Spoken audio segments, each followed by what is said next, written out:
Muy buenas noches, saludo cordial. Bienvenidos a TV Salud, el programa de la Facultad de Salud de la Universidad del Valle. En la noche de hoy hablaremos acerca de la fiebre amarilla. Esta es una enfermedad que puede ser un poco olvidada, pero que todavía aquí en el país actualmente tiene un brote y es importante que conozcamos todo lo que tiene que ver con esta enfermedad, si nos tenemos que vacunar, cuáles son sus causas, tratamientos, síntomas, y para eso tenemos en la noche de hoy al profesor de la Universidad del Valle, Ernesto Martínez Buitrago.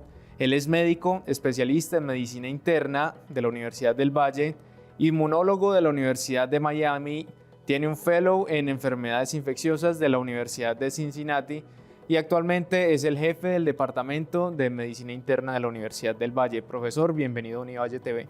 Muchas gracias por la invitación, Mateo. Espero que podamos brindar una información muy importante y útil a quienes nos observan y nos escuchan. Así es, profesor. Y para empezar, comenzamos con nuestro Vox Pop, el cual le preguntamos a las personas si sabían cómo se transmite la fiebre amarilla y cuáles son sus síntomas. Esto fue lo que nos respondieron.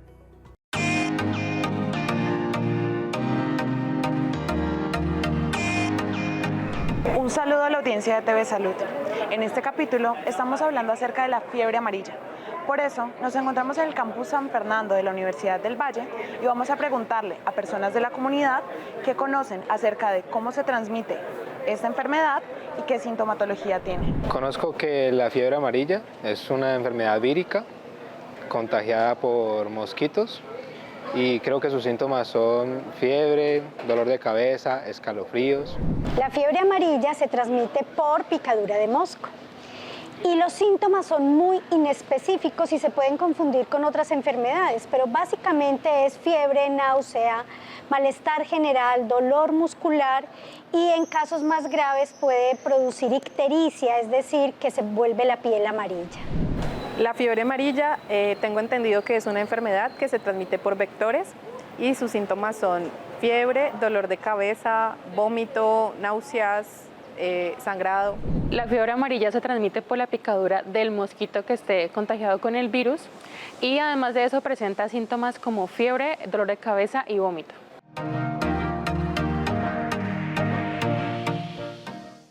Bueno, y acabamos de escuchar lo que tenían por decir algunos estudiantes de la Facultad de Salud sobre la fiebre amarilla. Profesor, para dar un contexto y una introducción, cuéntenos acerca de actualmente o qué es como tal la fiebre amarilla y pues qué causa este agente. Bueno, la fiebre amarilla es una de esas infecciones tropicales que nos han acompañado por muchos años en nuestros países, en Latinoamérica, pero siempre en una zona muy restringida de alto riesgo, donde básicamente la vida selvática, donde circula mucho no solamente el virus, sino también el mosquito que la transmite. Entonces, en efecto, es una infección transmitida por un virus que se llama igual virus de la fiebre amarilla, a través de la picadura de insectos, especialmente mosquitos que en el contexto actual de la transmisión o usual en las últimas décadas son mosquitos que viven en la selva, no son los mismos mosquitos que normalmente estamos viendo para otras infecciones virales que son transmitidas también por mosquitos como el dengue, el chikungunya, el Zika, todas son transmitidas también por mosquitos, pero estos en este momento son virus que se transmiten por Aedes, el Aedes aegypti, mientras que la fiebre amarilla que estamos viendo ahora es transmitida por otros mosquitos que se llaman Haemococcus, se llaman Sabete, pero eventualmente puede haber transmisión en un momento dado a través de Aedes aegypti, lo cual no ha sucedido hasta el momento en Colombia. Actualmente en Colombia vemos que hay un brote de fiebre amarilla. Normalmente, ¿en qué zonas? Pues usted ha dicho que las selváticas, pero normalmente ¿en qué zonas de Colombia se tiene pues, el riesgo de contagiarse? Sí, tenemos un mapa semaforizado de riesgos en Colombia, en donde las zonas rojas, que son las de más alto riesgo, precisamente porque circula el virus, pero también circulan los reservorios del virus. Y los reservorios del virus son micos, son primates Estas son zonas selváticas, especialmente en el Amazonas, en el Putumayo, en la zona del suroriente de Colombia, pero se han estado acercando mucho a zonas más urbanas, como es Meta, como es el suroriente de Tolima, que es donde estamos viendo la situación epidemiológica relevante de emergencia actualmente, pero también áreas como Chocó, como la zona que colinda con Panamá, son áreas naturalmente selváticas y ahí también hay alto riesgo. Y en esas zonas circula el virus y los monos adquieren fiebre amarilla y se mueren de fiebre amarilla, pero la transmisión al humano es muy esporádica. Todos los años tenemos un número de casos de fiebre amarilla, pero son realmente pocos, de 15 a 20 casos por situaciones muy eventuales, muy excepcionales. Ahora estamos en una situación epidemiológica de emergencia en la cual Tolima ha llevado la mayor parte, el suroriente de Tolima, en varias poblaciones, y básicamente es porque se ha acercado hacia las zonas de más riesgo, en Meta y en Putumayo, se ha ido tocando estas zonas que se consideran selváticas y se ha ido deforestando probablemente estas zonas.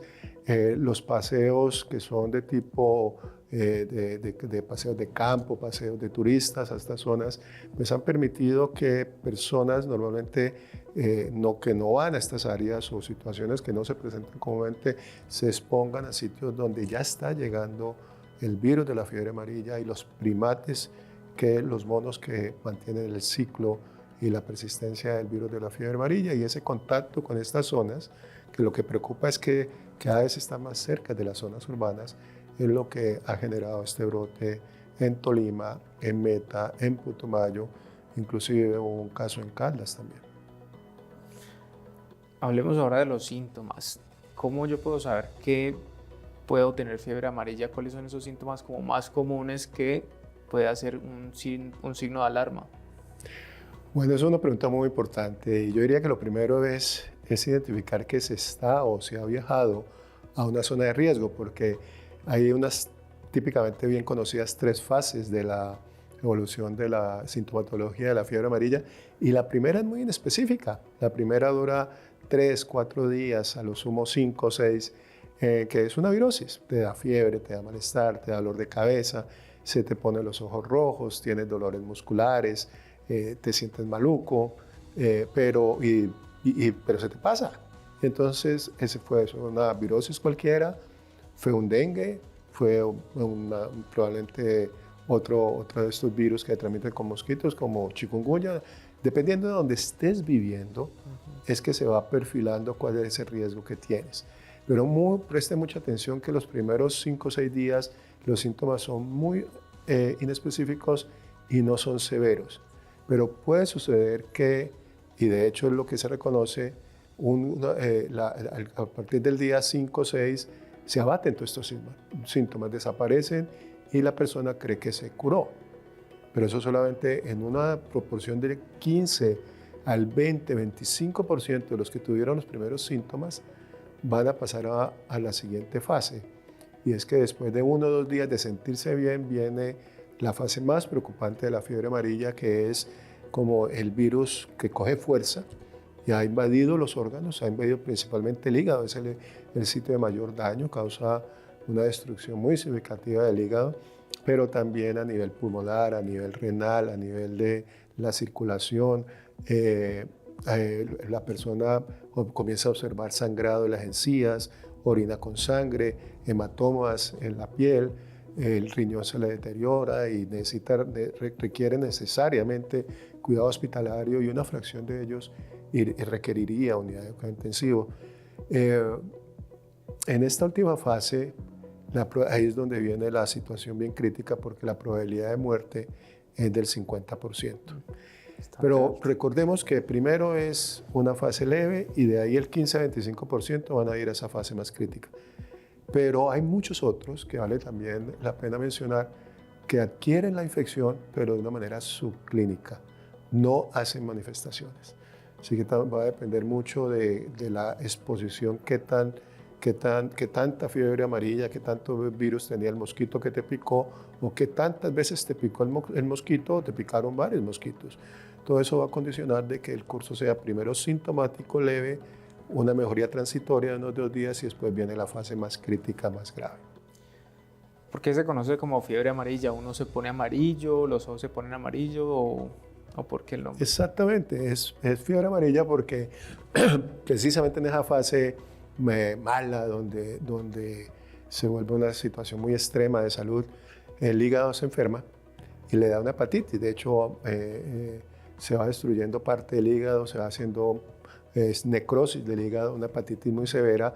Y cuando el hígado te falla, es lo mismo que sucede con las hepatitis virales comunes, la A, la B o la C, te pueden dar ictericia. Y esa es la amarillitis que se va a mirar en los ojos y esa es la forma en que por muchos años en el pasado se identificó en zonas de riesgo que esa persona, esa fiebre que le está dando a esa persona era fiebre amarilla. Por eso es el nombre. Gracias, doctor. Ahorita vamos a ver nuestra primera nota. Hablamos con la doctora Jenny Patricia Muñoz Lombo.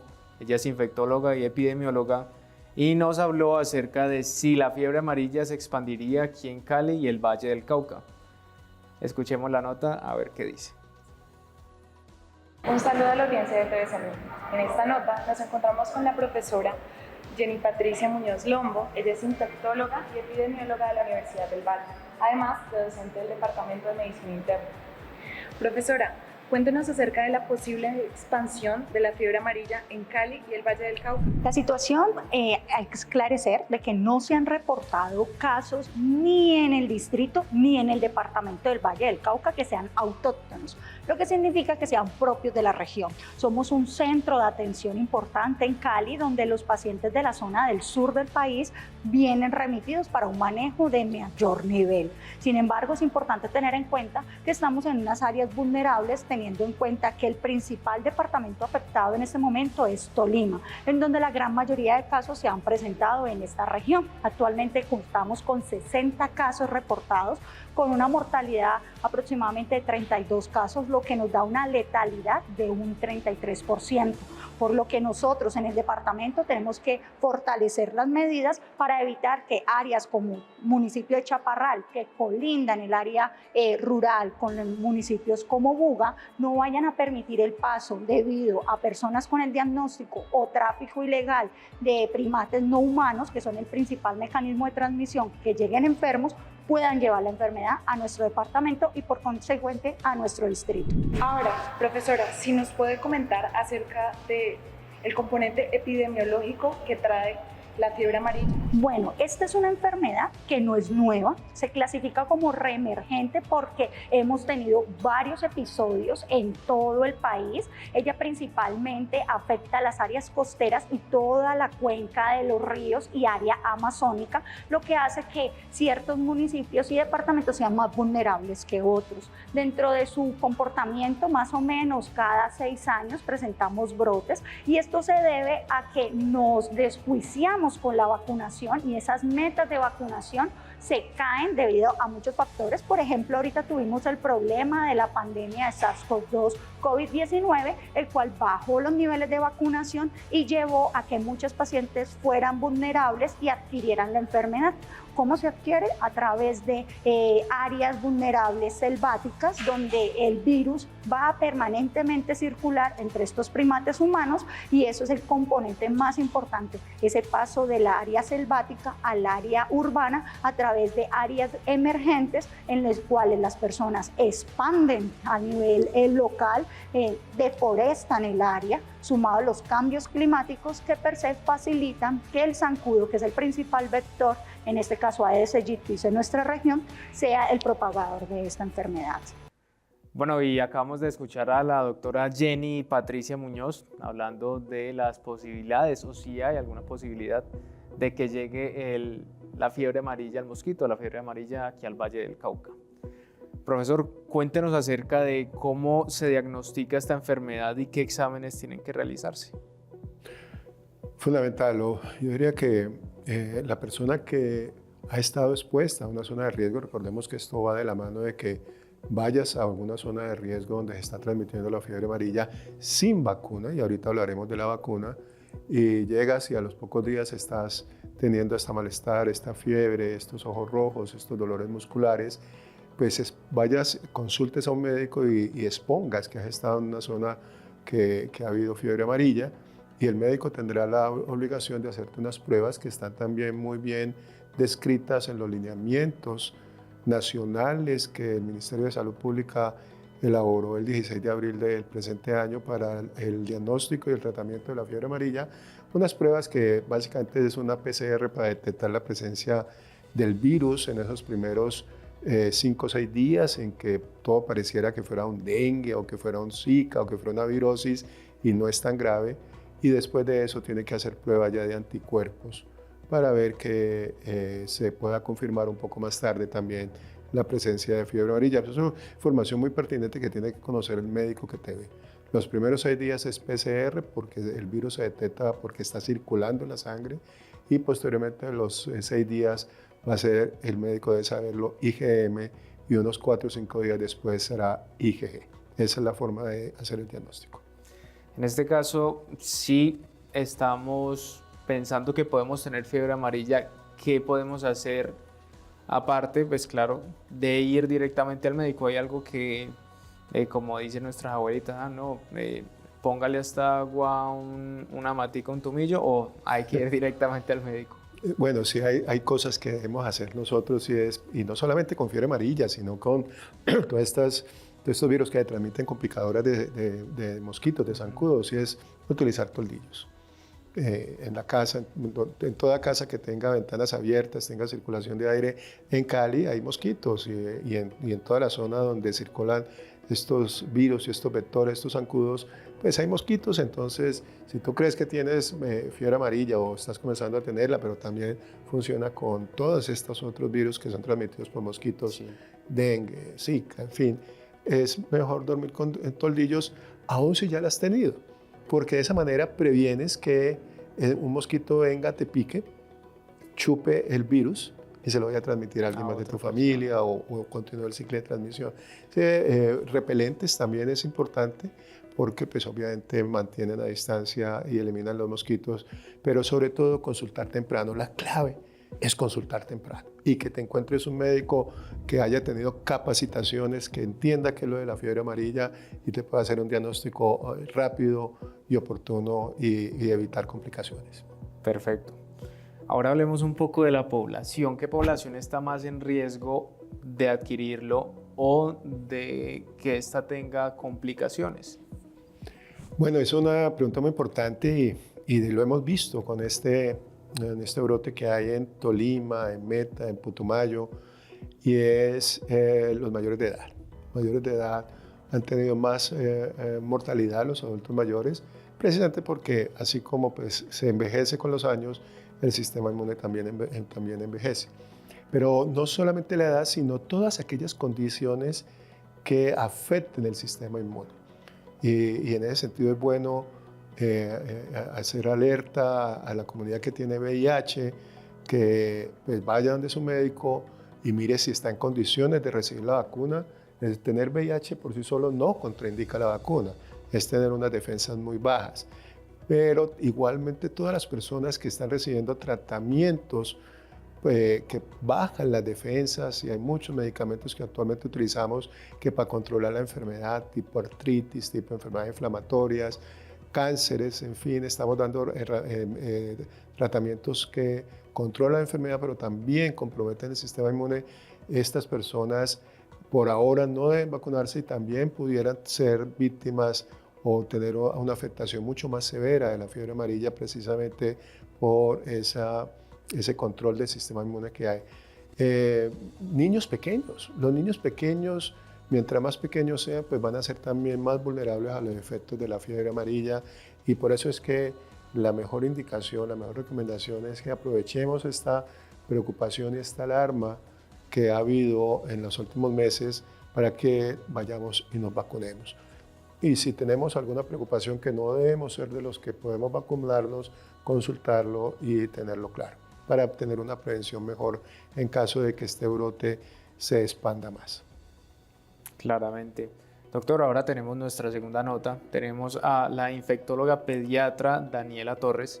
Ella nos va a hablar acerca de qué pasa con esta población y desde qué edad es recomendable vacunar a nuestros niños. muy importante. Miremos la nota. Un saludo a la audiencia. En esta nota de TV Salud nos encontramos con la doctora Daniela Torres, infectóloga pediatra y docente del área de infectología pediátrica de la Universidad del Valle. Profesora, cuéntenos cómo es el manejo de la fiebre amarilla con los pacientes pediátricos. El manejo realmente de la fiebre amarilla con los pacientes pediátricos es un manejo de sostén.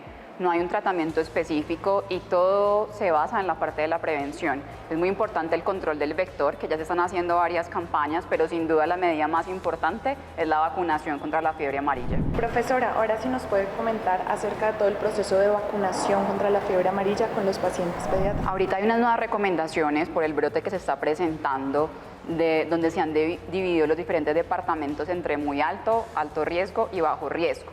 Para los departamentos que se consideran de alto y muy alto riesgo, la vacunación debe ser desde los 9 meses de edad en adelante. Para los departamentos que son de bajo riesgo, y ahí incluido está Cali, se debe vacunar con el esquema de vacunación normal, con el esquema PAI. Recordemos que la vacuna está en el esquema que da el gobierno de la vacuna y se administra en la edad de los 18 meses. Pero si, por ejemplo, alguien está en Cali y decide viajar a una zona de alto, muy alto riesgo, pues ese paciente se tiene que vacunar desde los 9 meses de edad. Acabamos de escuchar a Daniela Torres, ella es infectóloga pediatra, contándonos acerca de qué relación puede tener la fiebre amarilla con nuestros niños. Ahora, profesor, hablamos de un punto muy importante que es la vacunación. ¿Qué tan fiable es esta vacuna? La vacuna de la fiebre amarilla es una de las vacunas más viejas que tenemos. Desde los años 30 del siglo pasado se está adelantando y puedo decirles que es una de las vacunas más efectivas que existe. Y es por una razón, y es porque es lo que le llamamos una vacuna de virus vivo atenuado. Es un virus que ha sido debilitado, que normalmente no va a causar ningún tipo de infección, pero que por esa razón estimula la respuesta inmune de todos nosotros de una forma más vigorosa. Y por eso es que una vez que tú recibes la vacuna, te la ponen en el hombro, vas a estar protegido casi el 100%, aún si te expones al virus de la fiebre amarilla, una picadura, un zancudo de estos, en 10 días casi el 100%. Pero desde el día 7 hay protección, así que aprovechemos de nuevo, les digo, y busquen la vacuna. Por ahora es gratis, en otras épocas nos tocó pagar, cuando era la única condición de ponérsela era viajar a sitios donde había riesgo alto de transmisión de fiebre amarilla. Todos probablemente hemos pasado por esas, pero en este momento es una política de la emergencia sanitaria a nivel del gobierno y su suministro es gratuito en todas las sedes de vacunación. ¿Qué pasa si yo me vacuné de niño y ahora quiero volverme a vacunar? ¿Hay algún problema o podría hacerlo o no sería necesario? No, no sería necesario. Exceptuando en casos muy puntuales, una dosis de la vacuna de fiebre amarilla es suficiente para el resto de la vida. Así que de pronto si a alguien te vacunaron muy temprano en la edad, como nos decía la doctora Daniela, desde los 9 meses se puede vacunar. Es posible que a los 30, 40, 50 años de edad sea pertinente un nuevo refuerzo, pero no es que esto sea una norma obligatoria. La vacuna es muy efectiva. Pero sobre todo si estás en una condición de un sistema inmune afectado, debilitado por tratamientos, por condiciones, por enfermedades, por cáncer, por un SIDA que después mejoró y estás en muy buena condición de tu VIH y estás con un sistema inmune muy bueno, es mejor volverse a vacunar si se tuvo una vacuna en un momento de esos. Así que solamente en situaciones muy excepcionales habría necesidad de una segunda dosis, pero lo que debemos mantener en mente es que si nos pusimos una vacuna en aquellas épocas que todavía existe, ¿no? Todavía nos exigen vacuna de la fiebre amarilla para ir a muchos sitios de alto riesgo de transmisión de fiebre amarilla. Esa vacuna fue hace 10, 20 años, 30 años, 40 años y tienes el certificado, no necesitas vacunarte de nuevo. Y hoy por hoy, afortunadamente, ya eso también lo saben las agencias de venta de tiquetes aéreos y los países receptores de personas en donde van a ir a alto riesgo también saben que esa vacuna es una vez en la vida. Bueno, ahora pensemos, por ejemplo, ahorita que el brote está en Tolima, ¿qué medidas personales y comunitarias debemos tener para prevenir el riesgo de contagiarnos? Sí, es una estrategia multifocal. La comunidad tiene una participación fundamental. No es solamente la vacunación, no es solamente los mosquiteros, los toldillos, los repelentes, sino erradicar todos los sitios donde son los criaderos de zancudos. Esas llantas donde fácilmente se acumulan agua al interior de las llantas, los floreros, las áreas donde se quedan estancadas las aguas. Todos estos sitios donde se estanca agua o se persiste el agua sin recambio se vuelven criaderos de mosquitos, y estos son criaderos de mosquitos que también aplican a estos mosquitos de la fiebre amarilla. Así que tener unas buenas condiciones de salubridad ambiental es lo más importante. Revisa tu casa, revisa cómo está todo el sistema alcantarillado, cómo está, sobre todo en esta época de lluvias, es fácil que sucedan estos estancamientos de agua. Traten de eliminarlos para que en caso de que hubiera todavía circulación del virus a través de picadura de mosquitos, pues estos mosquitos no vayan a tener el ambiente ideal para procrearse y seguir transmitiendo el virus. Totalmente. Profesor, llegamos a la hora de nuestra tercera nota. Tenemos a Jimena Castro, ella es médica familiar y nos va a hablar acerca de la fiebre amarilla en adultos mayores. Así que sigamos a la nota. Un saludo a la audiencia de TV Salud. En esta nota nos encontramos con la doctora Jimena Castro, médica familiar y docente del Departamento de Medicina Familiar de la Universidad del Valle. Profesora, cuéntenos acerca del manejo de los pacientes con fiebre amarilla en edad geriátrica. En estos pacientes hay que recordar que igual la enfermedad sigue siendo prevenible. Lo más importante es reconocer que tal vez en la presentación de la enfermedad, si bien va a ser menos frecuente que en otra población que vaya a ser susceptible, tenemos que se comporta con unos síntomas que no van a ser los clásicos. Por ejemplo, en un adulto mayor no vamos a esperar de que ocurra fiebre, y más bien otros síntomas que van a ser más frecuentes en esta población, como que se desorienten un poco o cambien su forma de funcionar al día.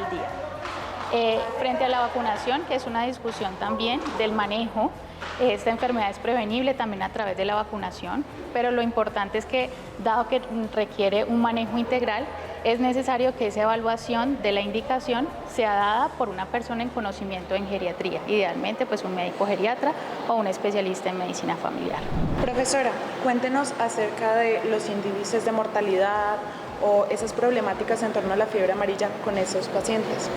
En estos pacientes pues tenemos que la mortalidad es un poco más baja.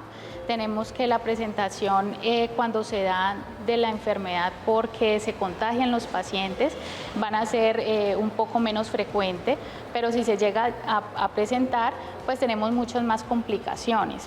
Esas complicaciones se dan por cómo se multiplica este microorganismo de una forma diferente en estas personas que están un poco más viejas o las personas ancianas. En este caso, pues lo que tenemos es que se dan complicaciones por mayor replicación del virus en el hígado, por ejemplo, en el riñón, y está relacionado a las complicaciones, también unas fases de enfermedad mucho más largas, la posibilidad de hospitalización también mucho más prolongada, de recuperación que también vaya a ser mucho más larga. Más que preocuparnos por la mortalidad, es todo lo que tenga que ver alrededor de la prevención. Y acabamos de escuchar a la doctora Jimena Castro, nos habló acerca de todo lo que tenemos que tener en cuenta con la fiebre amarilla y los adultos mayores. Para finalizar, profesor, ¿qué papel debe jugar el Ministerio de Salud? ¿Qué papel debe jugar también la educación para dar frente a este tipo de brotes de fiebre amarilla que están actualmente aquí en Colombia? Fundamental. Si el sistema de salud no hubiera identificado estos primeros casos cuando se salió la curva a números desproporcionados, pues probablemente hubiera habido muchos más contactos. No fue un brote fácil. Finalmente, desde octubre del año pasado a abril hubo 83 nuevos casos, de los cuales 37 fallecieron, una mortalidad del 44%. No fue fácil, pero a esta altura se cree y se espera que esté controlado. Así que primero la intervención rápida, la vigilancia epidemiológica constante en los sitios de mayor transmisión, de alto riesgo, es fundamental. Lo segundo es las autoridades locales para mantener una red de diagnóstico adecuado, para mantener una comunicación entre las diferentes instituciones hospitalarias para la detección precoz de casos de fiebre amarilla crucial. Pero finalmente viene la comunidad, y entre ellos la comunidad también es todos nosotros de estar informados, y el soporte que podamos hacer nosotros desde las universidades, desde los entes formativos, para mantener capacitados a los médicos, a los sistemas de salud, a toda la red de atención en salud sobre cómo hacerle el adecuado diagnóstico, prevención, detección y erradicación de esta fiebre amarilla, e igualmente informarle a la comunidad de cuál es el mejor autocuidado que se puede hacer. Todos estos son elementos cruciales que creo que han funcionado bastante bien en este caso. Pudo haber sido peor, no cantaría totalmente victoria por completo, pero es un buen ejemplo de cómo articular todos los elementos y todas las fuerzas y todos los equipos de trabajo en torno a la comunidad y en torno a la protección ambiental y a la mejoría de las condiciones y hábitats de la casa y la educación en familia fueron fundamentales. Así es, profesor. Le agradezco mucho por haber aceptado esta invitación de hablar de un tema tan importante y de actualidad como es la fiebre amarilla. Bueno, no, estoy para servirles. La verdad es que sigan estando atentos, estar vigilantes y no desestimar signos de alarma es lo más importante. Y reportarse ante cualquier preocupación al sitio de atención en salud que tenga más pronto, si se considera que, teniendo en cuenta todos los factores que hemos dicho, pueden estar comenzando un cuadro de fiebre amarilla. Así es. Y a ustedes también muchas gracias por estar de nuevo conectados con nosotros todos los miércoles a las 7:30 de la noche y los sábados a las 6:30 también de la noche. Esperamos vernos en una próxima ocasión. Chao, chao.